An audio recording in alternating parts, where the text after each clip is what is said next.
Hey everybody, let's take a moment to talk about Bernie's stance on free public education, free tuition, free college tuition. Um, it's obvious that today one of the major problems for millennials is the massive debt they incur by going to any school. What Bernie would like to do is make free public education. I also was only allowed to go to a state school based on my father telling me that that's all he was willing to pay for was state school. Now, I was scared. I didn't want to go to another school. Even at that point, I was afraid of the debt that might mount. And that's what's really happening out there is these kids are going to school and then they have just a mountain of debt that they have to get out of depending on where they go.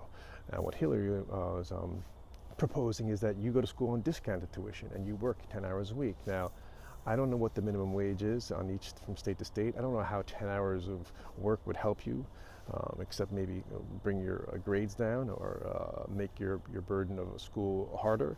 And I also believe that her angle is that if you make public education, public college free, then what happens to the private institutions? More people are going to be apt to take the free education route than go to a more expensive private institution. They're going to have to drive the prices down. So again, corporate moderate elitists, hate to put that word out there, but she did call Bernie a socialist, they don't want to hurt the college profit industry. And that's why her stance is discounted tuition with 10 hours a week that we don't even know if we'll ever go through.